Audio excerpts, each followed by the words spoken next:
ఇదిగోండి వీడియో వచ్చేసి చాలా మంది కొత్తగా నేర్చుకునే వాళ్ళు చిన్న పొరపాటు అయితే వేస్తున్నారు. క్రాస్ పట్టి ఇది కరెక్ట్ పెట్టుకుంటున్నారా? డాట్స్ పెట్టుకున్న తర్వాత క్రాస్ పట్టి వేసేటప్పుడు పొరపాటు చేస్తున్నారు. ఇది చూడండి, క్రాస్ పట్టి మనం కింద జాయింట్ వేసిన తర్వాత ఒక రాంగ్ మార్క్ అయితే పెట్టుకుంటాం కదా, అది కింది వైపున రావాలి. అయితే ఇది కింది వైపున రాకుండా, కింది వైపు రావాలంటే ఇది చూసుకోకుండా నార్మల్ గా క్రాస్ పట్టి ఇలా వేస్తున్నాం.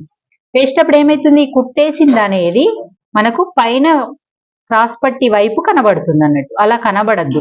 ఫస్ట్ మనం ఇలా పెట్టుకొని చూసుకోవాలి. క్రాస్ పట్టి కిందికి రావాలి అని కిందికి ఉంచుకొని ఇలా పెట్టుకోవాలి. పెట్టుకున్న తర్వాత మళ్ళీ వేసేటప్పుడు కన్ఫ్యూజ్ అయిపోయి ఇది ఎక్కడ వేయాలని ఆలోచిస్తుంది. ఈ పార్ట్ని ఇలా అనేసుకోవాలి. అనుకొని ఇక్కడ కొంచెం వదిలిపెట్టి స్టార్ట్ చేసుకోవాలి. ఇలా స్టార్ట్ చేయడం వల్ల కరెక్ట్ వస్తుంది ఫ్రెండ్స్. మీరు చాలా పొరపాటు చేస్తున్నారు. ఈ కింద కుట్టు అనేది పైన కనబడే విధంగా పెట్టుకుంటున్నారు.